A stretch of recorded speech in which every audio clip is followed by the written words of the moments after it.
Let's pray.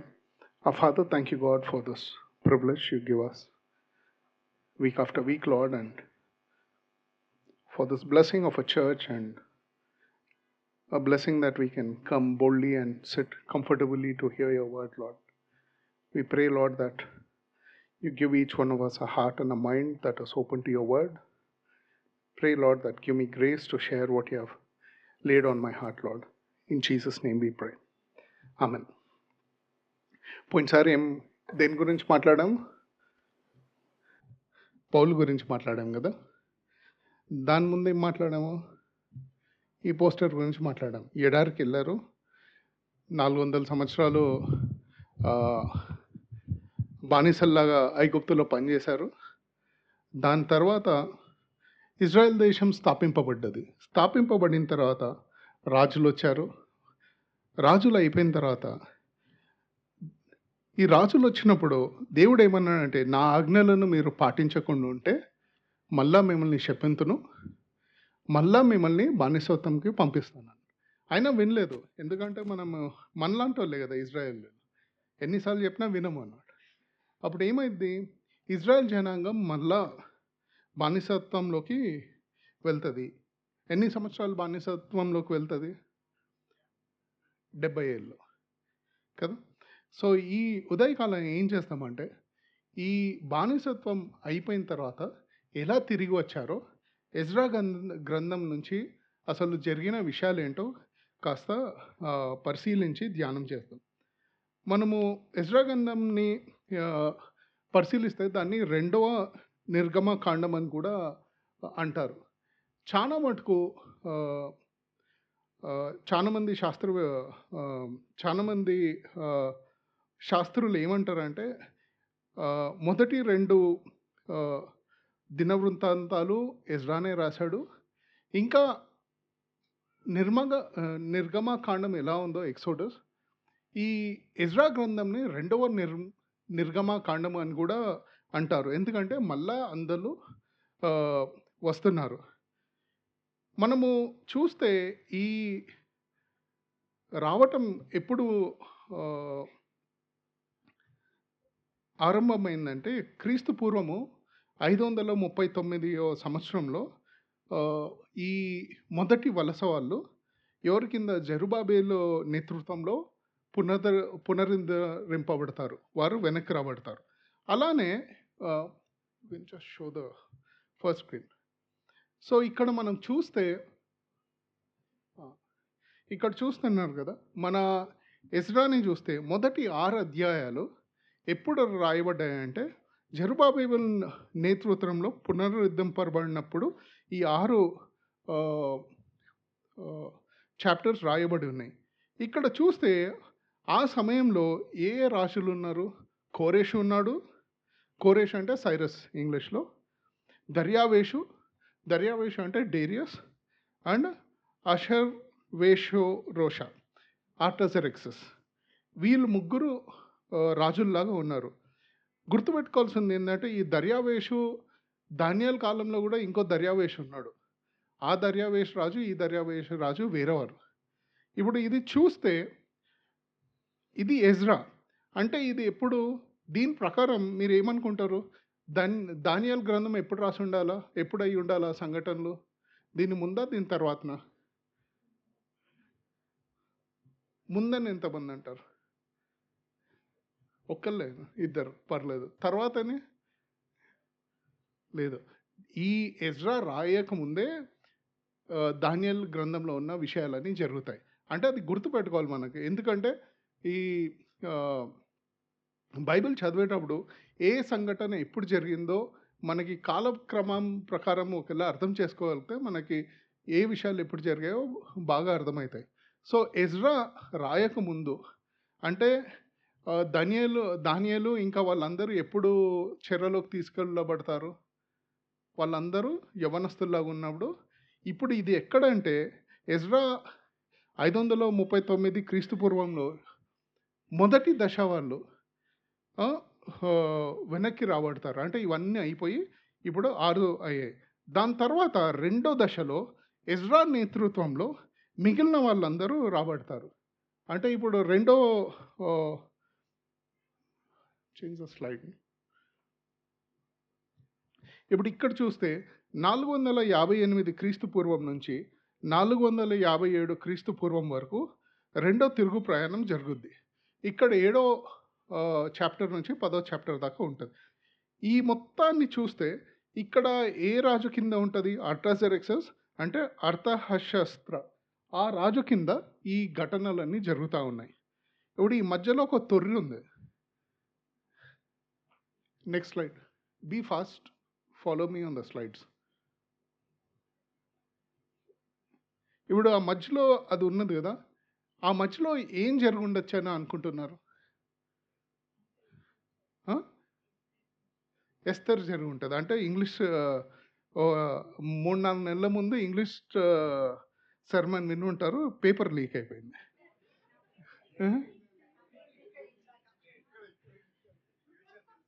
Future తెలిసింది. అంటే ఈ ఎజ్రా జరిగే ముందు ఈ 2 అధ్యాయాల మధ్యలో, మొదటి 6 అధ్యాయాలు, దాని తర్వాత మిగిలిన 4 అధ్యాయాల మధ్యలో ఎస్తర్లో జరిగిన సంఘటనలన్నీ జరుగుతూ ఉన్నాయి. అంటే మీరు ఇలా గుర్తుపెట్టుకోవాలా, దానియేలు అయిపోయింది, దాని తర్వాత వలస ప్రారంభమైంది. మొదటి వలస జెరుబాబేలు కింద జరిగింది. దాని తర్వాత కాస్త గ్యాప్ వచ్చింది. ఆ గ్యాప్లో ఎస్తేర్ గ్రంథంలో జరిగిన విషయాలన్నీ జరిగి, దాని తర్వాత ఎజ్రా నేతృత్వంలో మిగిలిన సంఘటనలన్నీ జరిగాయి. ఇవన్నీ అయిపోయిన తర్వాత ఇంకా దీని తర్వాత ఏముంటుంది? వాళ్ళు వచ్చిన తర్వాత ఏముండాలా? దాని తర్వాత కరెక్ట్ నెహెమయా రావాలా, నెహెమయా తర్వాత మలాకి రావాలా. ఇప్పుడు నెహెమయాను చూసుకొని తర్వాత మలాకి చూసుకుంటే దీంతో మన ప్రాత నిబంధన పూర్తయిపోతుంటుంది. అంటే మీరు ఆలోచించాల్సింది, గుర్తుపెట్టుకోవాల్సింది ఏంటంటే, దానియేలును మొదలుకొని మలాకి దాకా ప్రతి ఒక్క విషయం ఇలా ఒకదాని తర్వాత ఒకటి జరిగింది. వీటన్నిటికీ మధ్యలో ఎజ్రా గ్రంథం నుంచి మనం ఈ ఉదయకాలము ఒక 6 వచనాలు చూసి ఈ ఎజ్రా కాలంలో ఏ విషయాలు జరిగాయో, దేవుడు ఎలా ఇజ్రాయెల్ జనాంగంపై కృప చూపించాడో చూస్తాము. 6 వచనాలు ఆంటీని చదవమంటాను. ఒకటి చదివిన తర్వాత మనం ముందుకు వెళ్దాం. ఎజ్రా 7:6 నుంచి మొదలు పెడతాం. ఈ ఎజ్రా ఇశ్రాయేలీల దేవుడైన యెహోవా అనుగ్రహించిన మోషే యొక్క ధర్మశాస్త్రమందు ప్రావీణ్యత గల శాస్త్రి మరియు అతని దేవుడైన యెహోవా హస్తము అతనికి తోడుగా ఉన్నందున అతడు ఏ మనవి చేసినను రాజు అనుగ్రహించును. మొదటి నెల మొదటి దినమందు అతడు బబులోను దేశము నుండి బయలుదేరి తన దేవుని కరుణాహస్తము తనకు తోడుగా నున్నందున 5వ నెల మొదటి దినమున యెరూషలేమునకు చేరెను. నా దేవుడైన యెహోవా హస్తము నాకు తోడుగా ఉన్నందున నేను బలపరచబడి నాతో కూడా వచ్చుటకు ఇశ్రాయేలీయుల ప్రధానులను సమకూర్చితిని. మా దేవుని కరుణాహస్తము మాకు తోడుగా ఉన్నందున వారు ప్రజ్ఞావంతుడైన ఒకనిని షేరేబ్యాను అతని కుమారులను సహోదరులను పత్ని తోడుకొని వచ్చిరి. ఆ ప్రజ్ఞావంతుడు మహలి కుమారులలో ఒకడు. ఈ మహలి ఇశ్రాయేలీయులకు పుట్టిన లేవి వంశస్థుడు. మేలు కలుగు చేయుటకై ఆయనను ఆశ్రయించు వారికి అందరికీ మా దేవుని హస్తము తోడుగా ఉండును గాని ఆయన హస్తమును ఆయన ఉగ్రతయు ఆయనను విసర్జించు వారందరికీ వచ్చునని మేము రాజుతో చెప్పి ఉంటిమి గనుక మార్గమందున్న శత్రువుల విషయమై మాకు సహాయం చేయనట్లు కాల్బలమును రౌతులను రాజునద్ద కావలనని మనవ చేయుటకు సిగ్గు నాకు తోచెను. మేము మొదటి నెల 12వ దినమందు యెరూషలేమునకు వచ్చుటకై అహవా నది నుండి బయలుదేరగా మా దేవుని హస్తము మాకు తోడుగా నుండి శత్రువుల చేతిలో నుండి మార్గమందు పొంచి ఉన్న వారి చేతిలో నుండి మమ్మను తప్పించినందు. ఈ 6 వచనాలు చూస్తే అంటే ఎజ్రా 7:6, 7:9, 7:28, ఎజ్రా 8:18, 8:22, ఇంకా 8:31. ఈ 6 వచనాల్లో చదివితే వీటన్నిటిలో ఒక వచనము అంటే ఒక పదజాలం పదే వస్తుంది. ఏ పదజాలం వస్తుంది? హస్తమా? ఉత్త హస్తమేనా? ఉత్త హస్తం అంటే కాంగ్రెస్ జిందాబాద్ అని అర్థం. మా దేవుని హస్తమా? ఉత్త దేవుని హస్తమే ఉందా? ఇంకేమైనా ఉందా దాని పక్కన? మా దేవుని హస్తం, మన దేవుడే కదా, కానీ ఇంకోటి ఉంది. కరెక్ట్. దేవుని యొక్క కరుణాహస్తం, కృపకరికరమైన కరుణాహస్తము, దేవుని యొక్క కరుణాహస్తం వీళ్ళపై ఉన్నది. మనము ఈ వచనాలను జాగ్రత్తగా పరిశీలించాలి. ఎందుకంటే దేవుని యొక్క కరుణాహస్తము ఇజ్రాయెల్ జనాంగంపై ఎజ్రా ప్రవక్తగా ఉన్న సమయంలో ఎలా సంభవించిందో మనం కొన్ని అర్థం చేసుకుందాం. ఇజ్రాయెల్ జనాంగం తిరుగుబాటు చేసి 70 ఏళ్ళు చెరలోకి వెళ్ళబడ్డారు.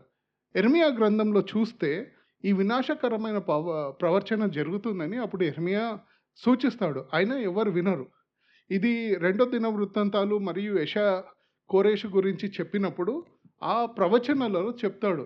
ఎలా అంటే ఇలా రాబోతుంది, మీరందరూ చెరలోకి తీసుకెళ్ళబడతారు, మారండి అంటే వినరు. ఆఖరికి వీళ్ళందరూ చెరలోకి వెళ్ళిపోయిన తర్వాత ఏమైంది? ఇక్కడే యెర్మీయా ద్వారా దేవుడు ప్రొఫెసీ చేస్తాడు. ఏమని చేస్తాడు? కోరేషు అనే రాజు వచ్చి మిమ్మల్ని అందరు చెర నుంచి విడిపించి మిమ్మల్ని మళ్ళా ఇజ్రాయెల్ దేశానికి పంపిస్తాడు అని చెప్తాడు. మనము ఎజ్రా 1:1 చదివితే, మొదటి సంవత్సరమందు ఇర్మియా ద్వారా పలుకబడిన తన వాక్యమును నెరవేర్చుటకై యెహోవా పారసీక దేశపు రాజైన కోరేషు మనస్సును ప్రేరేపింపగా అతడు తన రాజ్యమంతంతటా చాటింపు చేయించి వ్రాత మూలముగా ఇట్లు ప్రకటన చేయించెను. ఇతను ఏమని ప్రకటించాడంటే, మనం చూసుకునే యెర్మీయా గ్రంథానికి 29వ అధ్యాయం వెళ్ళి 10 నుంచి 14 దాకా చదువుదాము. కానీ 10-11 చదివి ఆగండి అంటే ఒకసారి.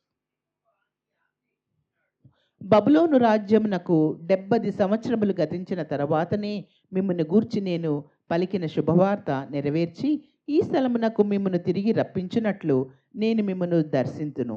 నేను మిమ్ముని గూర్చి ఉద్దేశించిన సంగతులను నెరవేర్చుదును. రాబో కాలమందు మీకు నిరీక్షణ కలుగునట్లుగా అవి సమాధానకరమైన ఉద్దేశములే గాని హానికరములైనవి కావు. ఇదే యెహోవా వాక్కు. ఈ వచనం మన అందరికీ బాగా తెలిసిన వచనం కదా.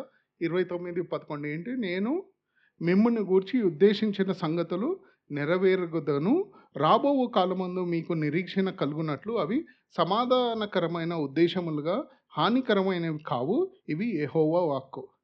అంటే చాలాసార్లు మనము ఏదైనా పుట్టినరోజో లేదంటే ఎవరిదైనా వెడ్డింగ్ యానివర్సరీలో అలా ఉంటే వెళ్ళి ఇది చెప్పేస్తాం కదా, దేవుడు మనకు అన్నీ బాగా జరగాలని యెర్మీయా 29:11 చెప్తాం. యాక్చువల్లీ 29:11 ఈ కాంటెక్స్ట్ ఏంటంటే, ఈ ఇజ్రాయెల్ జనాంగము తిరిగి రాబడుతుంది, తిరిగి కూడా పడుతుందని చెప్పటానికి యెర్మీయా చేసిన ప్రవచనం. ఇప్పుడు చెప్పండి, దీన్ని బర్త్డేలకు చెప్పాల్సా చెప్పొద్దా? ఇట్లా అనుకుంటారు. ఈసారి జాన్ అన్న వచ్చి ప్రతి ఒక్కసారి ఒక్కొక్క వచనం చెప్పకుండా చేస్తారు, ఇంకా బర్త్డేలకు యానివర్సరీకి ఏం చెప్దాం అనుకుంటాం.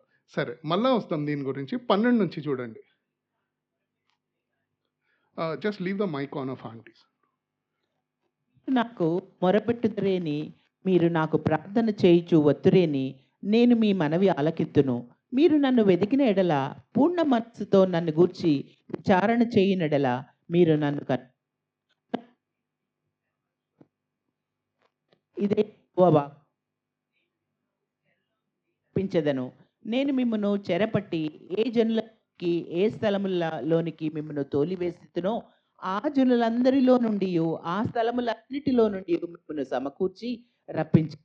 ఇది యెహోవా వాక్కు. మిమ్మను చెరకు పంపును.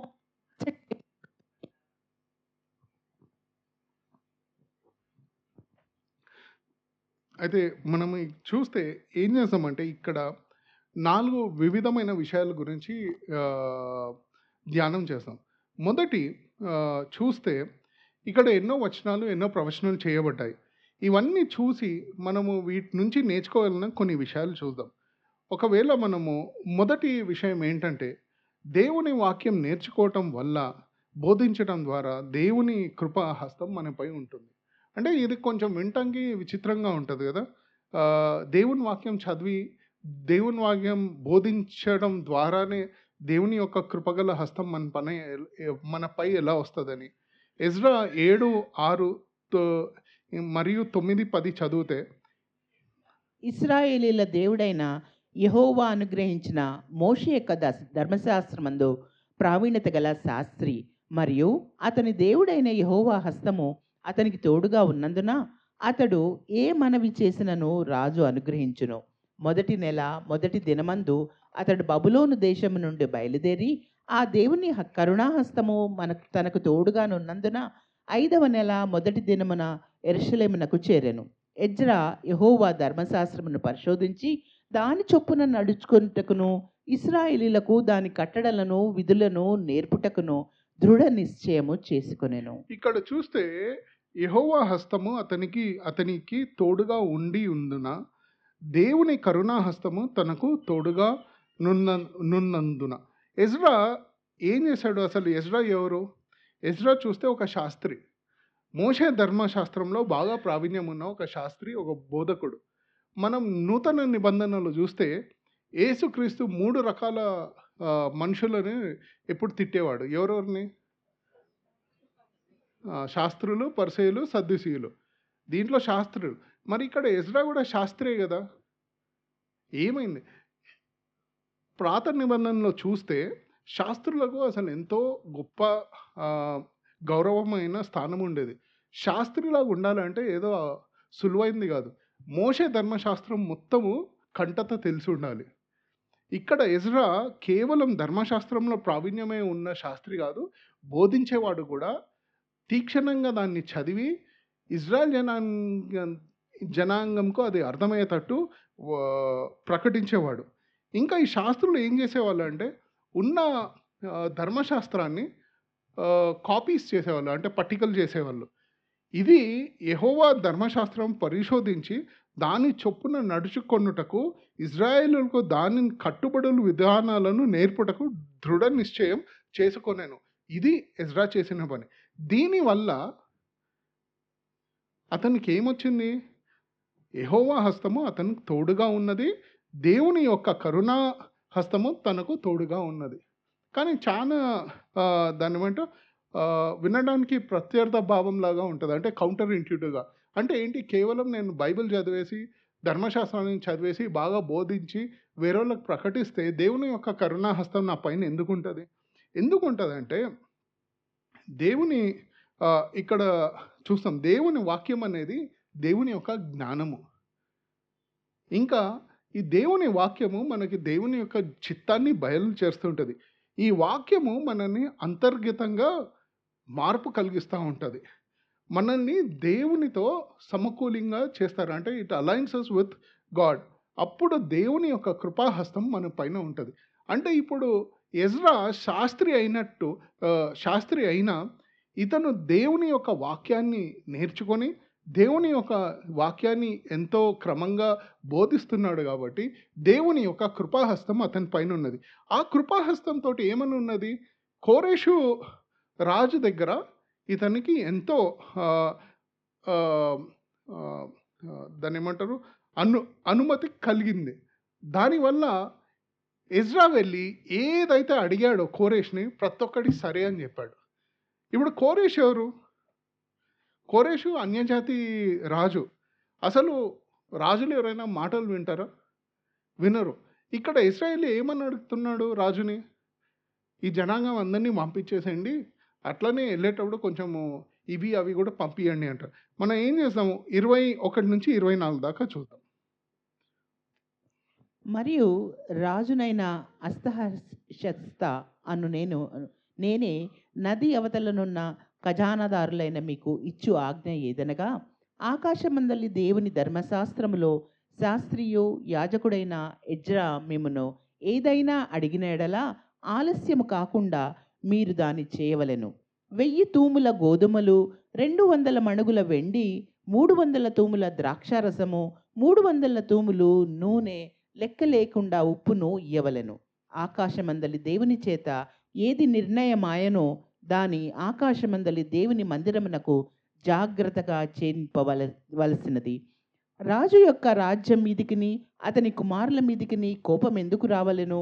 మరియు యాజకులను, లేవీయులను, గాయకులను, ద్వారపాలకులను, నెతీనీయులను, దేవుని మందిరపు సేవకులనైన వారి అందరినీ గూర్చి మేము మీకు నిర్ణయించినదేమనగా, వారికి శిస్తు గాని, సుంకము గాని, పన్ను గాని వేయుట కట్టడపు న్యాయము కాదని తెలుసుకొనుడి. ఈ అన్యజన్యుడైన రాజుకి ఏమని ఉందంటే, రాజు యొక్క రాజ్యము మీదకి, అతని కుమారుల మీదకి దేవుని యొక్క కోపం రాకుండా ఉండాలని ఇవన్నీ ఇస్తున్నాడు అంటే. ఏమన్నాడు? ఎజ్రా ఈ శాస్త్రి వచ్చి వాళ్ళ దేవుడికి ఏది కావాలంటే ఆలోచించకుండా వన్ ఒక జాబితా కూడా చెప్పాడు. ఏమేమి చెప్పాడు? 1000 తుముల గోధుమలు. 1000 తుముల గోధుమలు అంటే ఎన్ని కిలోలు తెలుసా? 18,000 కిలోలు. అంటే ఇప్పుడు కొన్ని లెక్కలు వేసుకుందాం. 18,000 కిలోలు, దానికి ఒక్కొక్క కిలో 80 ప్రకారం ఉంటే ఎంత అక్కడ లెక్క ఉంది? 14 లక్షలు. అలానే 200 మనుగుల వెండి, అంటే 200 మనుగులు అంటే 3,500 కిలోల వెండి.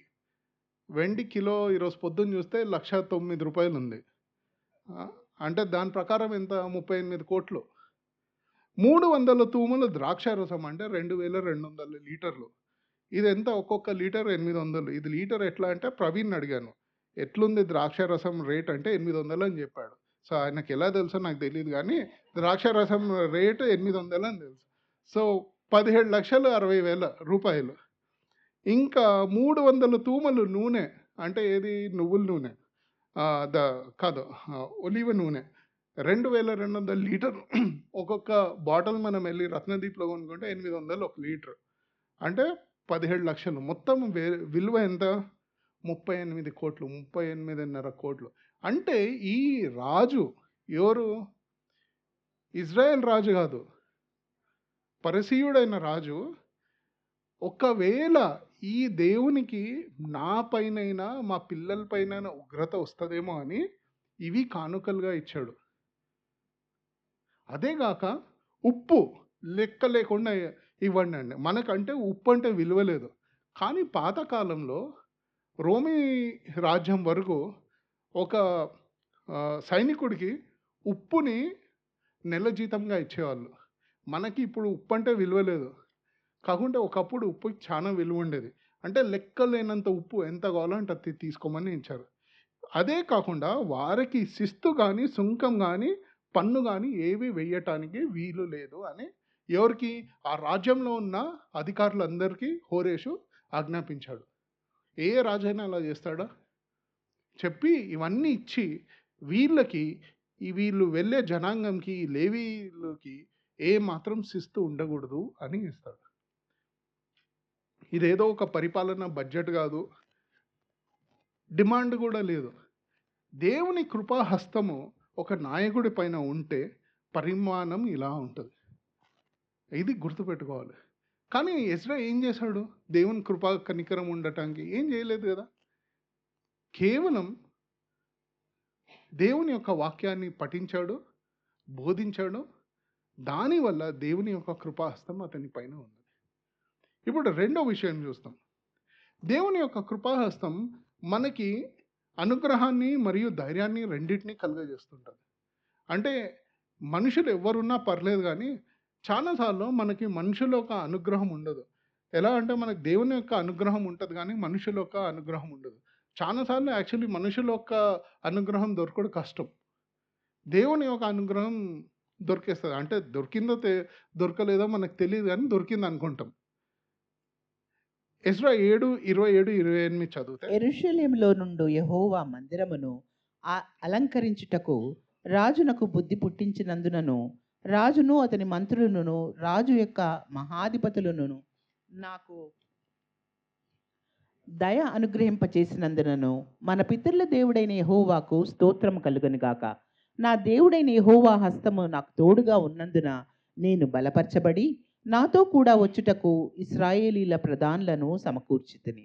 ఇక్కడ ఏమైంది? నా దేవుడైన యెహోవా హస్తం నాకు తోడుగా ఉన్నందున నేను బలపరచబడి నాతో కూడా వచ్చుటకు ఇజ్రాయేలు ప్రధానులను సమకూర్చితివి.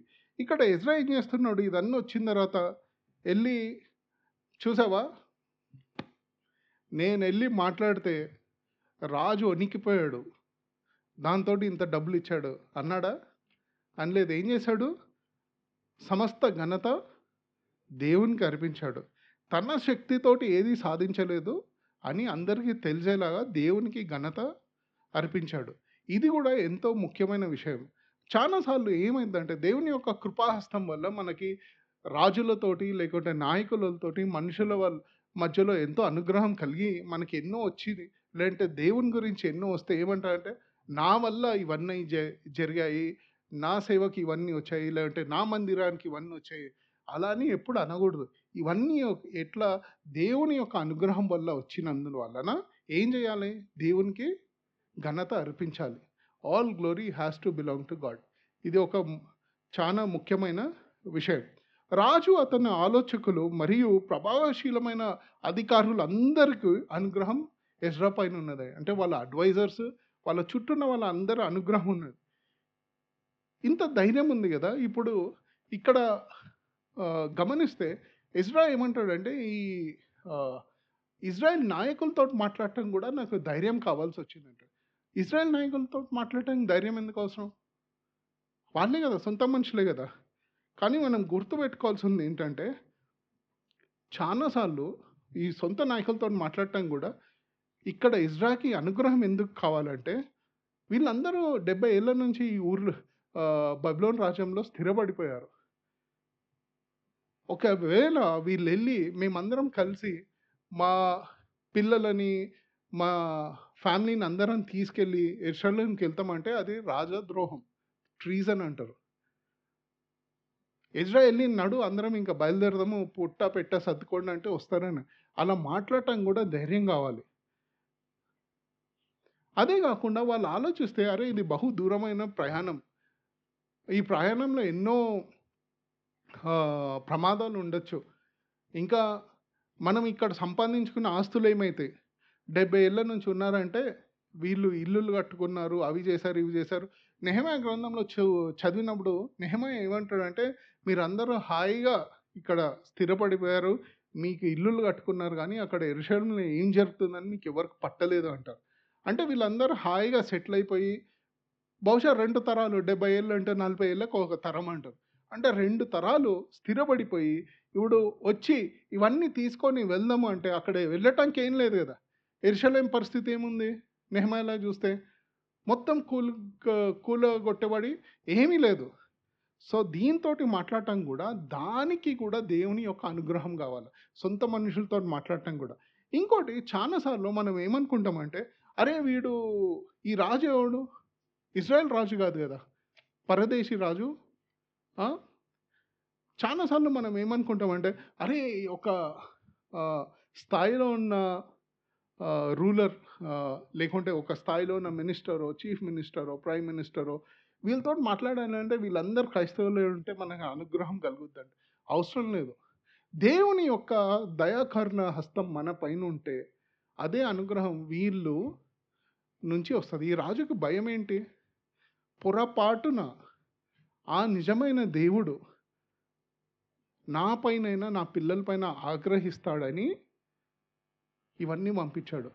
అంటే ఒకవేళ అన్య రాజులైనా, అంటే క్రైస్తవులు కాని నాయకులైనా మన వెనక ఉన్న దేవుణ్ణి గాన చూడగలిగితే వాళ్ళకి ఆ దేవుని యొక్క భయం ఉంటుంది. ఆ భయంతో అనుగ్రహం కలుగుద్ది. అంటే ఇప్పుడు మనం చూసి మన పైన మన నాయకులకు అనుగ్రహం లేదంటే ఏమని అర్థం? అంటే వాళ్ళు మనం చూస్తున్నారు, మనం చూసి వీడేంద్రా ఏదో వీడిని వేసేయచ్చు అంటారు. కానీ మన వెనకున్న దేవుణ్ణి అతను చూడగలిగితే వాళ్ళకి ఆ దేవుని యొక్క భయము, ఆ దేవుని యొక్క అనుగ్రహము మన పైన ఉంటుంది. అది గుర్తుపెట్టుకోవాలి. చాలాసార్లు మనం ఏమనుకుంటామంటే, అరే ఏదైనా పని చేయాలంటే వీళ్ళతోటి వీళ్ళతోటి ఒక రికమెండేషన్ పెట్టించుకోవాలి, అవసరం లేదు.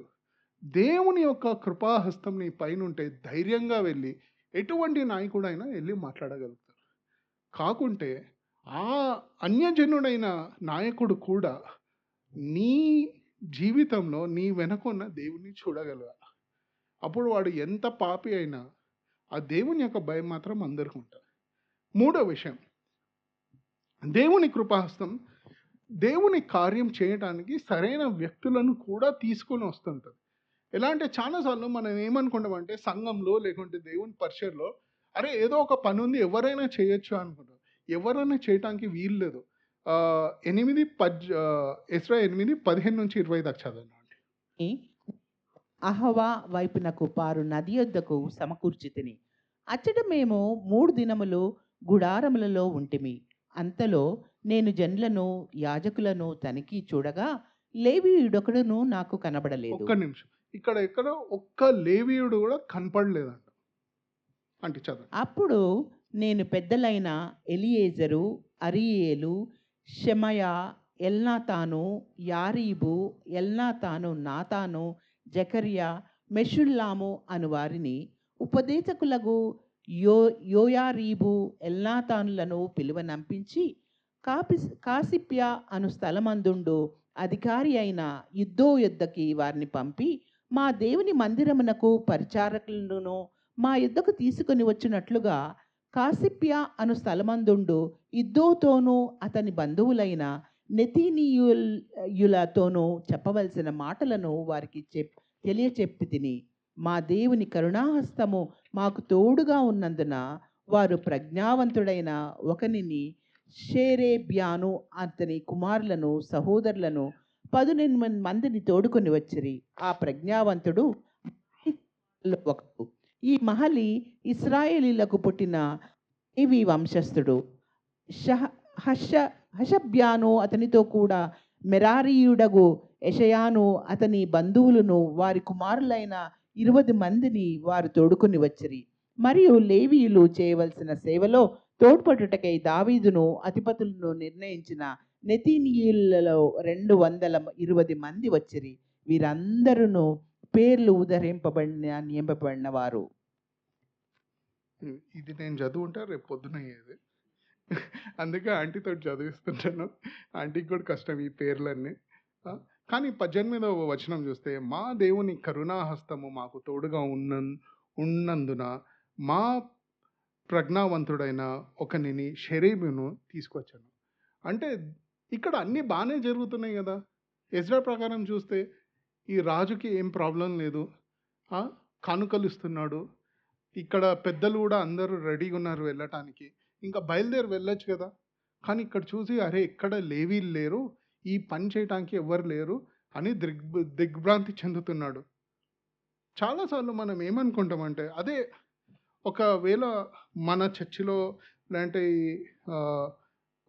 ఇప్పుడున్న సంఘాల్లో చూస్తే ఏముంది, ఏదో ఒక పని కదా, ఎవరైనా చేయొచ్చు కదా. అలా చేయటానికి వీలు లేదు. దేవుని యొక్క మందిరం స్థాపించబడినప్పుడు సొలొమోను దేవుని యొక్క మందిరాన్ని దేవునికి అభిషేకించినప్పుడు ఏమన్నాడంటే, ఒక్కొక్క పనికి ఒక్కొక్క తెగకు చెందిన వాళ్ళని నియమించాడు. అంటే ఆలోచిస్తే ఎందుకు అలా ఉండాలా? కొంతమంది పని ఏంటి, కేవలం గుమస్తల్లాగా ఉండాలా? అంటే డోర్ దగ్గర నిలబడటానికి కూడా ఒక స్పెషల్ మనిషి ఉండాలి. ఎందుకంటే దేవుని యొక్క పనిలో అది పని గొప్పదా చిన్నదా కాదు, అది దేవుని యొక్క నియామంలో ఎలా జరగాలి అనేది దేవుడు కి అంగీకారంగా ఉండాలి. సో ఇక్కడ ఏమంటాడంటే, లేవీలు ఒక్కళ్ళు కూడా లేకుండా ప్రార్థన చేస్తే ఏం చేశాడు, షెరేబ్యాను ఇంకా వాళ్ళ తోటి ఉన్న వాళ్ళందరినీ తీసుకొచ్చాడంట. అంటే ముఖ్యంగా మనం నేర్చుకోవాల్సింది ఏంటంటే, దేవుని యొక్క కరుణాహస్తం మన పైన లేకుంటే మన నాయకుల పైన ఉంటే షెరీబా లాంటి వ్యక్తులను కూడా దేవుడు సమకూరుస్తాడు. అంటే తన యొక్క పని, దేవుని యొక్క పని సమకూర్చడానికి దేవుడు ఏర్పాటు చేసుకున్న మనుషులను కూడా తీసుకొస్తారు. ఒకవేళ మనుషులు లేరు అంటే ఏమని అర్థం, దేవుని యొక్క కరుణాహస్తము ఆ పని మీద లేదు అని అర్థం. అంటే వెతకాల, ఆగాల, కొన్ని పనులు ఆగినా పర్లేదు, కానీ దేవుని ద్వారా అభిషేకింపబడిన వాళ్ళు లేకుంటే దేవుని ద్వారా క్లియర్ చేసిన వాళ్ళు తప్పకుండా ఉండాలి. ఇది దేవుని సేవలో సరి అయిన పని చేసే పద్ధతి. 4వ విషయం, ఇంకో 5 నిమిషాల్లో ముగిస్తాం. యెహోవా యొక్క కృపాహస్తము రక్షణను కూడా కలిగిస్తుంది. అది మనని ప్రమాదాల నుంచి కూడా రక్షిస్తూ ఉంటుంది. 8 21, 22 అప్పుడు చదవండి. దేవుని సన్నిధిని మమ్మను మేము దుఃఖపరచుకొని మాకును మా చిన్నవారికిని మా ఆస్తికిని శుభ ప్రయాణం కలుగునట్లుగా ఆయనను వేడుకొనుటకు అహవా నది దగ్గర ఉపవాసముండుడని ప్రకటించితిని. ఒక్క నిమిషం. ఇక్కడ అన్ని బాగున్నాయి కదా, ఇప్పుడు డబ్బులు ఉన్నాయి, రాజు యొక్క అనుగ్రహం ఉంది, పెద్దలు ఉన్నారు, షరీబ్యా ఉన్నారు, ఇంకా దుఃఖం ఏంటి? చాలా విచిత్రం కదా. అది కూడా ఇంకా బయలుదేరి వెళ్దామంటే ఏమంటారంటే, మేము దుఃఖపరుచుకొని మాకును మా చిన్నవారికిని మా ఆస్తికిని శుభ ప్రయాణం కలుగునట్లు ఆయన వేడుకొనుటకు ఆవాహ నది దగ్గర ఉపవాసం ఉండడం అని ప్రకటించింది. ఇప్పుడు బయలుదేరటానికి ప్రాబ్లం ఏంటి? ఒకవేళ నిజంగా మనమే ఆలోచిస్తే అన్నీ ఉన్నాయి. దేవునికి కానుకలు, మనుషులు, నాయకులు, దేవుని మందిరంలో పనిచేయటానికి లేవీయులు అందరూ సిద్ధంగా ఉన్నారు. ఇంకా బయలుదేరి వెళ్ళిపోవచ్చు కదా. ఇక్కడ ఎజ్రాకి ఏంటి ప్రాబ్లము? ఆగి లేదు అందరు తగ్గించుకోండి, కాసేపు ప్రార్థన చేద్దాం. ప్రార్థన కూడా ఎట్లా? ఇప్పుడు అందరం ఉపవాసం ఉండి ప్రార్థన చేద్దాం. చాలాసార్లు మనం ఏం చేస్తాం, అరే ఇవన్నీ ఉన్నాయి కదా, ఇవన్నీ దేవుని యొక్క అనుగ్రహంతో వచ్చాయి కదా, ఈడేంది ఎప్పుడు వచ్చినా ప్రార్థన చేయి అంటుంటాడు. బయలుదేరి వెళ్ళకుండా టైం అయిపోతుంది. కానీ దేవుని యొక్క పద్ధతుల్లో ప్రార్థన అనేది ఎంతో ప్రధానమైనది. ఆ ప్రార్థన కూడా నిన్ను నీవు తగ్గించుకొని, దేవుని సన్నిధిలో నిన్ను తగ్గించుకొని, దేవుని యొక్క కృప గురించి ప్రార్థన చేయాలి. ఎందుకు చేయాలి? 22, 23 చదవండి. మేలు కలుగు చేయుటకై ఆయనను ఆశ్రయించు వారందరికీ మా దేవుని హస్తము తోడుగా ఉండును గాని ఆయన హస్తమును ఆయన ఉగ్రతయు ఆయనను విసర్జించు వారందరి మీదికి వచ్చునని మేము రాజుతో చెప్పి ఉంటిమి గనుక మార్గమందున్న శత్రువుల విషయమై మాకు సహాయము చేయనట్లు కాల్బలమును రౌతులను రాజునొద్ద కావాలని మనవి చేయుటకు సిగ్గు నాకు తోచను. మేము ఉపవాసముండి ఆ సంగతిని బట్టి మా దేవుని వేడుకొనగా ఆయన మా మనవిని అంగీకరించెను. ఇక్కడ ఎజ్రాకి రాజునెళ్ళి ఒక దారికి రక్షణ కల్పించడానికి అడగటానికి సిగ్గు వేసిందంట. ఎందుకు సిగ్గు వేసింది? అరే డబ్బులు అడగటానికి సిగ్గుపడలేదు, మేమందరం వెళ్ళిపోతామని చెప్పటానికి సిగ్గుపడలేదు, కానీ మాకు రక్షణ కల్పించండి అంటానికి మాత్రం సిగ్గుపడ్డాడంట. ఎందుకు సిగ్గుపడ్డాడు?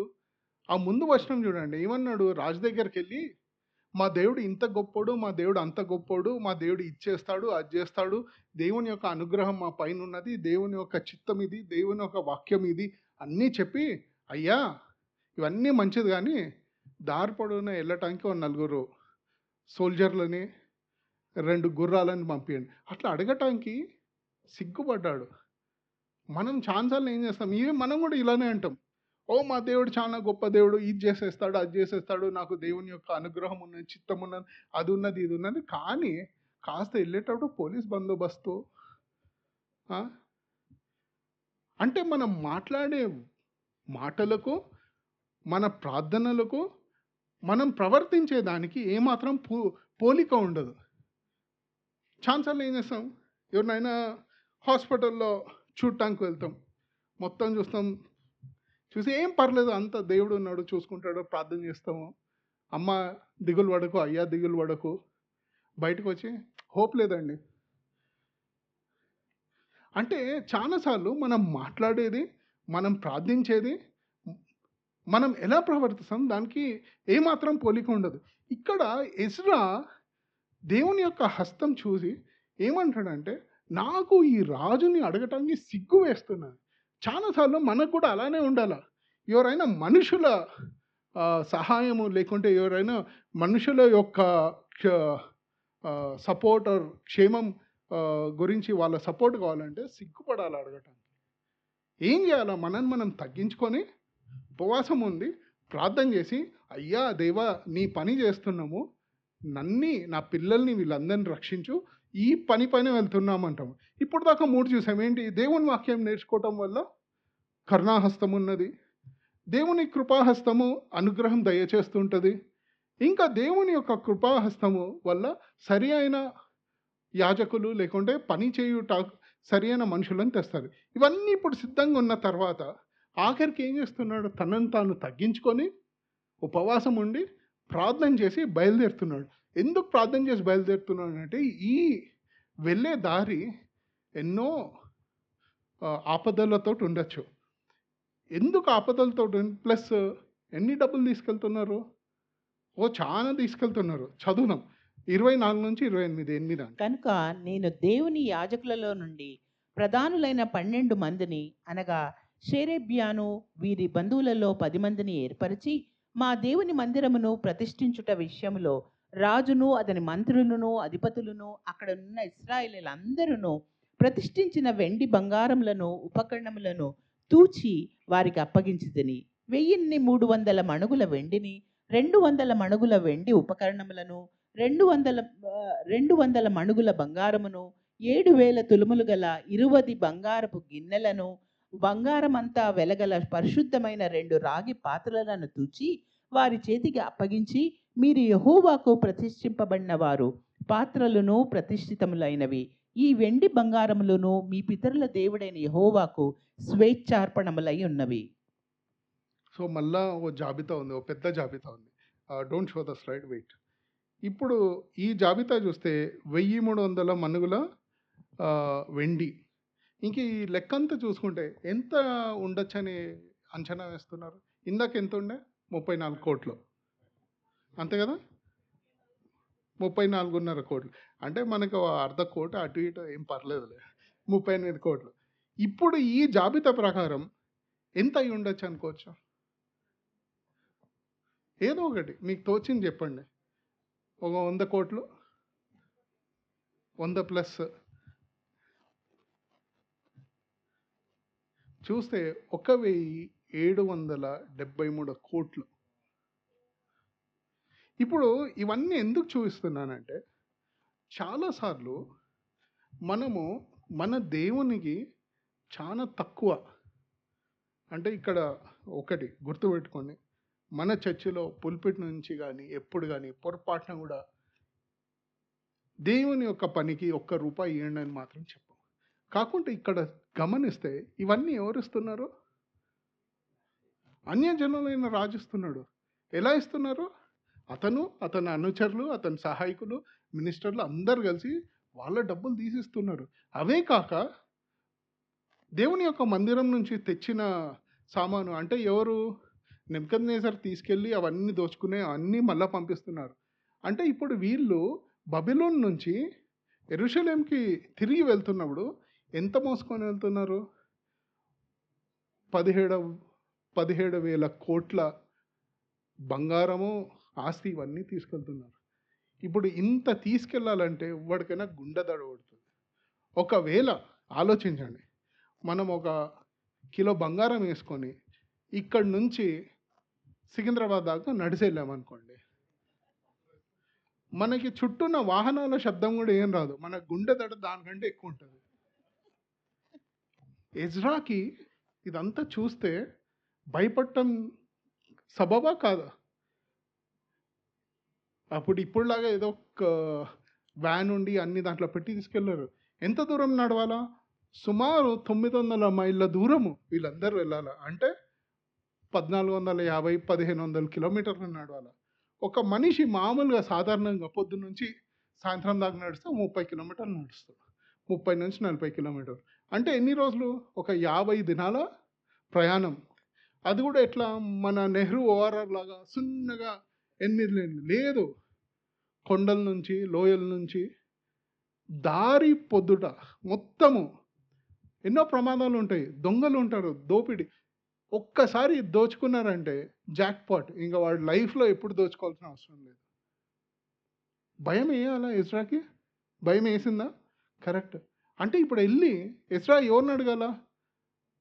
హోరేషు ఇవన్నీ ఇచ్చావు కదా, దీన్ని సంరక్షించటానికి ఒక 10 మంది సైనికులను, 100 మందిని సైనికులను, ముందు ఒక 100 మందిని, ఇంకొక 100 మందిని, పక్కన 100 మందిని పెట్టి పంపించటంలో న్యాయం ఉందా లేదా?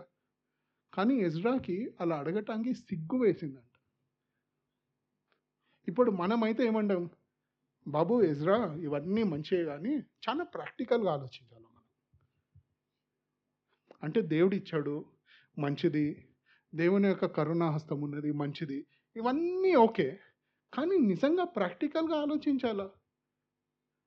అడుగు వెళ్ళి ఒక 1000 మంది సైనికుల్ని రక్షించటానికి. కానీ ఎజ్రా ఏమన్నాడంటే, నేను వెళ్ళి మా దేవుడికి హోరేష్కి ఏమని చెప్పానంటే, మా దేవుడు అతని కరుణాగల హస్తం మా పైన ఉన్నందువల్ల మాకేం అవసరం లేదని చెప్పి ఇప్పుడు వెళ్ళి ఇది అడగాలంటే సిగ్గుపడుతున్నాడు. మనకు కూడా అలా ఉండాల. వెళ్ళి ఒక మనిషిని వెళ్ళి దేవుని యొక్క కార్యానికి నువ్వు వచ్చి నాకు భద్రతగా ఉండాలి, లేదంటే మీరు వచ్చి ఈ దేవుని కార్యాన్ని రక్షించడానికి మీరు వచ్చి నిలబడాలని అడగటానికి సిగ్గు వేయాలి. కానీ ఏం చేయాలా? తగ్గించుకొని ప్రార్థన చేసి ఉపవాసం ఉండి ప్రార్థన చేస్తే దేవుని యొక్క రక్షణ ఉంటుంది. ఇదంతా చూసేసి మనం ముందుకు వెళ్ళిపోతే ఏమైంది? 31, 32 మేము మొదటి నెల 12వ దినమందు యెరూషలేమునకు వచ్చుటకై అహవా నది నుండి బయలుదేరగా మా దేవుని హస్తము మాకు తోడుగా నుండి శత్రువుల చేతిలో నుండి మార్గమందు పొంచి ఉన్న వారి చేతిలో నుండి మమ్మల్ని తప్పించినందున మేము యెరూషలేమునకు వచ్చి 3 దినములు అక్కడ బస చేస్తిమి. ఏముంది? దేవుని యొక్క హస్తము మా పైన ఉన్నందువలన క్షేమంగా యెరూషలేము వచ్చి, దాని తర్వాత అధ్యాయంలో చూసి మళ్ళీ ఇవన్నీ లెక్కేస్తే ఒక్క నయా పైసా ఎక్కడికి పోలేదు. ఇది మనం గుర్తుపెట్టుకోవాల్సింది. మన వ్యక్తిగత జీవితాల్లో చాలాసార్లు దేవుని యొక్క దీవెన ఎలా కోల్పోతామంటే, సగం అయిపోయిన తర్వాత ముందంతా బాగానే ఉంటుంది. ఏమీ లేనప్పుడు, భయం వేసినప్పుడు, అయ్యా దేవా నీ కృపాహస్తం నా పైన ఉండాలని బైబిల్ చదువుతాం, ప్రార్థన చేస్తాం, ఇది చేస్తాం అని. కానీ కాస్త దేవుని యొక్క కృపాహస్తాన్ని మన జీవితంలో రుచి చూచిన తర్వాత దేవునికి ఘనత ఇవ్వటం మర్చిపోతాం. దాని తర్వాత నేనే చేశానన్న గర్వం వస్తుంది. దాని తర్వాత ఏదో పర్లేదు, ఏదైనా దేవుని చేసిందే కాదు, దేవుని అనుగ్రహం ఉన్నట్టు, నాకు ఇష్టం ఉన్నట్టు నేను దేవుని పని చేస్తానంటాడు. అది కూడా తప్పు. ఆఖరికి అరే దేవుని యొక్క సొమ్ముని రక్షించటానికి అన్యజనుల దగ్గరికి వెళ్ళి అయ్యా బాబు మమ్మల్ని రక్షించు అని కాళ్ళ వేలబడతాం. అప్పుడు ఏమైందంటే దేవుని నామానికి ఎంతో ఘనత కలుగుద్దా, అవమానం కలుగుద్ది. ఇది గుర్తుపెట్టుకోవాలా. మనం చాలాసార్లు ప్రార్థన చేసినప్పుడు ఏమంటే, దేవా నీ కృపాహస్తం మా పైన ఉన్నంత కాలము ఎన్నో దీవెనలు ఉంటాయి, ఎంతో రక్షణ ఉంటుంది. కానీ అదే కృపాహస్తము మన పైనుంచి దేవుని తీసేస్తే ఏమైద్ది? మనం ఇప్పుడు దేవుని యొక్క ఆగ్రహానికి గురి అవుతాం. అది గుర్తుపెట్టుకోవాలి. ఇప్పుడు మళ్ళా వచ్చి యెరెమీయా 29:11 చదివితే, నేను మిమ్మల్ని గూర్చి ఉద్దేశించిన సంగతులను నేను ఎరుగుదును. రాబో కాలమందు మీకు నిరీక్షణ కలుగునట్లుగా అవి సమాధానకరమైన ఉద్దేశములే గాని హానికరములైనవి కావు. ఇదే యెహోవా వాక్కు. ఇప్పుడు ఇది వాక్యం సరిగ్గా మీకు అర్థమైంది. అంటే దేవుడు మనకు ఉద్దేశించింది మంచిదంటే ఎలా అంటే ఇవన్నీ ఉంటాయి. లేదు ఏం చెయ్యకుండా మీరు చెప్పారు కదా 29:11లో దేవుడు అన్నీ మనకి సర్దుకుపోతాయి, దేవుడు అన్నీ మనకి మన మంచి గురించే ఆలోచించాడు, అన్నీ సమకూరుస్తాడు. లేదు, ఎందుకు చేయాలా? మనం చేయాల్సింది ఏంటంటే, ముందు ఈ దయాహస్తం మన జీవితంలో ఉండాలంటే మొదటిది ఏంటి? దేవుని వాక్యాన్ని చదవండి, అభ్యసించండి. ఎంతో సీరియస్గా చదవండి, అభ్యసించండి. 2, దేవుడు మన జీవితాల్లో చిన్న చిన్న విజయాలు అంటే పెద్ద పెద్ద విజయాలు లేకుంటే దీవెనలు ఇచ్చినప్పుడు ఏం చేయాలా? మనం తగ్గించుకొని దేవునికి ఆ పూర్తి ఘనత దేవునికే అర్పించాలి. అంటే ఒకవేళ వచ్చి ఎవరైనా వచ్చి అరే నీకు మించినోడు లేడంటే, లేదు బాబు ఇది నాది కాదు, ఇది దేవునికి చెందవలసిన ఘనత అని చెప్పాలి. ఇవన్నీ బాగా సాగుతున్నప్పుడు ఒకవేళ దేవుడు మిమ్మల్ని ఏదైనా దేవుని పరిచయంలో లేదంటే దేవుని గురించి ఏమైనా చెయ్యాలని పిలిస్తే ఆలోచించాల్సింది ఏంటంటే, ఇది నేను చేసే పనా లేదంటే ఇది చెయ్యాల్సిన వారు ఎవరు అని ప్రశ్న అడగాలి. దేవుని యొక్క ప్రణాళికలో ప్రతి ఒక్క విషయానికి దేవుడు ఆలోచించి ఇతను ఇటువంటి పని చేయాలి, ఇతను ఇటువంటి పని చేయాలని. ఎజ్రా చేయలేడా? ఆలోచించండి. ప్రవక్తే కదా, శాస్త్రి కదా. లేవీలు లేరని దుఃఖపడ్డాడు. అరే లేవీలు లేడు, షెర్బియా రావాలని ప్రార్థన చేశాడు. ఎందుకు? అతను చేయలేక కాదు, చెయ్యకూడదు. అది కూడా గుర్తుపెట్టుకోవాలి. ఇవన్నీ అయిపోయిన తర్వాత ఆఖరికి వెళ్ళి చివరి విజయం వచ్చే దగ్గర వెళ్ళి రాజుల కాళ్ళ వేలబడకూడదు. వెళ్ళి అయ్యా మీరు రక్షించండి అని. ఇంకా మనం తగ్గించుకొని దేవా ఇన్ని ఏళ్ళు మమ్మల్ని ఇక్కడ దాకా తీసుకొచ్చి ఇప్పుడు ఈ ప్రయాణం ముందుకు వెళ్ళేటప్పుడు మీ రక్షణ మాకు కావాలి. ఆ రక్షణ కావాలంటే ఏం చేయాలా? మళ్ళా అదే మనం తగ్గించుకోవాలా, ప్రార్థన చేయాలా, ఉపవాసం ఉండాలా, ప్రార్థన చేసి అయ్యా నీ కరుణాహస్తం మా పైన ఉంటే మా జీవితంలో మిగిలిన దారి సుఖవంతంగా ఏమాత్రము ప్రమాదాలు లేకుండా ఉంటాయి. ఇది గుర్తుపెట్టుకోండి. ఈ సంఘం అంటే ఈ ఒక్క సంఘమే కాదు, ఏ సంఘాన్నైనా నిర్మించేది దేవుడే. మనకి ఆ సంఘంలో నాయకులని ఏర్పరిచేది దేవుడే. గుర్తుపెట్టుకోవాలి. ఎవరు పడితే వాళ్ళు నాయకులు అవ్వటానికి వీల్లేదు. ఎవరు పడితే ఏ పనులు చేయాలంటే వీల్లేదు. దేవుని యొక్క కృపాహస్తం ఆ నాయకుడి పైన ఉందా లేదా అని ఆలోచించాలి. దేవుని యొక్క కృపాహస్తం ఒక మందిరం పైన ఉందా లేదా అని ఆలోచించాలి. మనకు అవసరమైన ప్రతి విషయాన్ని అందుబాటులో ఉన్నా ప్రతి ఒక్క విషయంలో దేవునికి ఘనత అర్పిస్తూ, ఒకవేళ సంఘం పెద్దగా అయినా అభివృద్ధి చెందిన ఘనత ఎవరికి వెళ్ళాలా? దేవునికే వెళ్ళాలా? చాలాసార్లు ఏమనుకుంటామంటే అరే మా సంఘము 50 నుంచి 100 అయింది, 1000 అయింది, 10,000 అయిపోయింది, ఇంకా నాకు మించినోడు లేడు అనుకుంటే దేవుడు ఉండడు, మనుషులు ఉంటారు. ప్రతి ఒక్క విషయము సంఘంలో జరగడానికి ఘనత దేవుని ఒక్కడికే చెందాలి. ఒకవేళ మీరు ఆ ఘనత మీరు తీసుకుంటుంటే మీరు ఎవరి నుంచి దొంగిలిస్తున్నారు? దేవుని నుంచి దొంగిలిస్తున్నారు.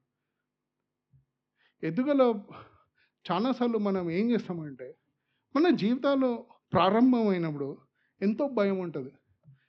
చాలా ప్రార్థన చేస్తాం, చదువుతాం, ధ్యానం చేస్తాం. చిన్న చిన్న విజయాలు, చిన్న చిన్న అనుగ్రహాలు వచ్చిన తర్వాత దేవుని మర్చిపోతాం. సో ఈ ఉదయకాలము 4 విషయాలు గుర్తుపెట్టుకోండి. ఎజ్రా జీవితంలో ప్రతి ఒక్క విషయంలో దేవుని యొక్క కృపాహస్తం గురించి ఆలోచించి ప్రతి ఒక్క విషయంలో దేవుని యొక్క కృపాహస్తం ఉన్నందువల్లనే ఎజ్రా ఇవన్నీ చేయగలిగాడు.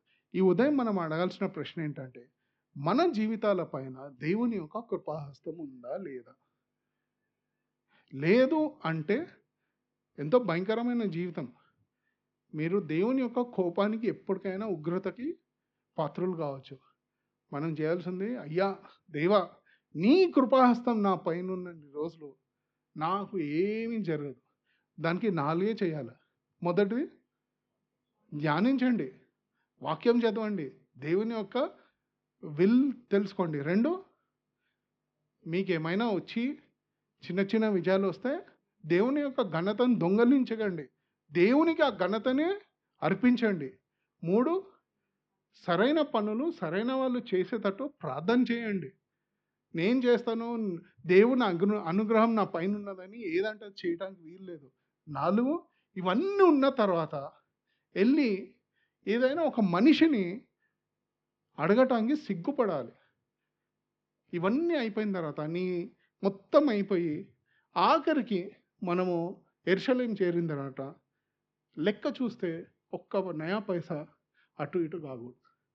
ఎంతో నమ్మకంగా ఉండాలి.